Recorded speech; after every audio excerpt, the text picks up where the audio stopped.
യാത്രയിൽ സ്നേഹം നിറഞ്ഞ ജനാധിപത്യ മതേതര വിശ്വാസികളെ, ഞാൻ ഖാലിദ് മഞ്ചേരി. ഞാൻ ഇപ്പൊ ഇങ്ങനെ ഒരു വീഡിയോ ചെയ്യുന്നത്, ഇത് 59ാമത്തെ എപ്പിസോഡാണ്. സവർക്കർ വി.ഡി. സതീശ മേനോൻ അധികാരത്തിൽ വന്നിട്ട് ഇന്നക്ക് 61 ദിവസമായി. അതിൽ 59ാമത്തെ എപ്പിസോഡായിട്ടാണ് ഞാൻ ഇത് വിടുന്നത്. ഇവിടെ മുസ്ലിം ലീഗ് ഈ മന്ത്രിസഭയിൽ 5 മന്ത്രിമാരും കേരളത്തിലെ ബഹുഭൂരിപക്ഷം മുസ്ലിം സമുദായത്തിനെ മുഴുവൻ തെറ്റിദ്ധരിപ്പിച്ചുകൊണ്ട് സംഘപരിവാറും RSSും BJPയും കൂടിയും മോഡിയും കൂടിയാണ് കേരളത്തിലെ ഭരണം കൈയാളുന്നത് എന്ന് പറഞ്ഞ് മദ്രസ ഗ്രൂപ്പുകളിലും പള്ളി ഗ്രൂപ്പുകളിലും സമുദായ ഗ്രൂപ്പുകളിലും ഫാമിലി ഗ്രൂപ്പുകളിലും എല്ലാ വാട്സപ്പിലും വർഗീയത വളമ്പി മുസ്ലിം ലീഗ് അധികാരത്തിൽ വന്ന് കേരളത്തിന്റെ ചരിത്രത്തിലില്ലാത്ത വോട്ടുകൾ നേടി അധികാരത്തിൽ വന്നു. ഇന്നൊക്കെ 61 ദിവസമായപ്പോൾ മുസ്ലിം സമുദായത്തിനും ന്യൂനപക്ഷങ്ങൾക്കും സംഘപരിവാർ മറ്റുള്ള സംസ്ഥാനങ്ങളിൽ നടപ്പാക്കുന്നത് കേരളത്തിൽ നടപ്പാക്കി വരുമ്പോൾ അത് നടപ്പാക്കാൻ പറ്റില്ല, ഞങ്ങൾ ഈ ഭരണത്തിന്റെ ഭാഗമാണ് എന്ന് പറയാൻ നട്ടലില്ലാത്ത മുസ്ലിം ലീഗിന്റെ സംസ്ഥാന നേതാക്കളും അതിന്റെ മന്ത്രിമാരും MLAമാരും ഇന്ന് കടന്ന് ഉരുളണ് നമ്മൾ കാണുന്നുണ്ട്.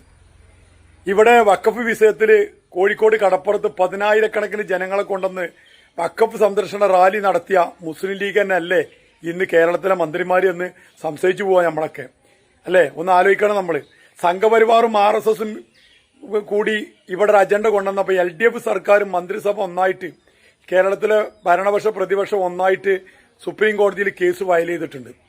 ഈ വഖഫ് വിഷയത്തിൽ അൽമുസ്ലിങ്ങൾക്ക് അതിൽ പരില്ല, അത് ഇല്ല നിലവിലുള്ളത് തുടർന്നു പോകണമെന്ന് പറഞ്ഞ് മുസ്ലിം ലീഗും അതുപോലെ തന്നെ കേരള സർക്കാർ സഖാ പിണറായി വിജയൻ അടക്കം ഒരു അപേക്ഷ കൊടുത്ത് അത് ഇന്ന് സുപ്രീം കോടതിയുടെ പരിഗണനയിലുണ്ട്.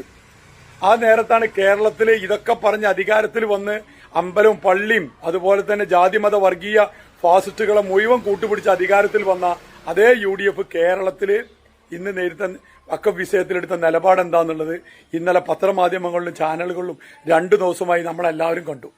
അപ്പൊ 4 മന്ത്രിമാരും 5 മന്ത്രിമാർക്കും 10-18 MLAമാർക്കും വേണ്ടി ഒരു സംഘപരിവാറിന് RSSന് വിടുവേലപ്പണി ചെയ്യുന്ന കേരളത്തിലെ മുസ്ലിം ലീഗിന്റെ മന്ത്രിമാരും ജനം തിരിച്ചറിയാം.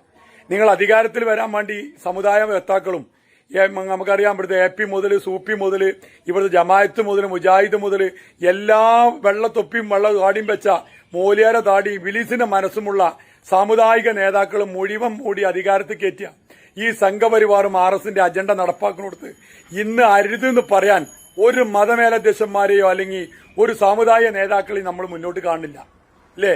ഇത് ഇടതുപക്ഷ ജനാധിപത്യ മുന്നണി അധികാരത്തിൽ വന്നിട്ടാണ് ഇതുപോലൊരു നടപടി ഉണ്ടാണെന്ന് വെച്ചാൽ കേരളം നിന്ന് കത്തില്ലേ?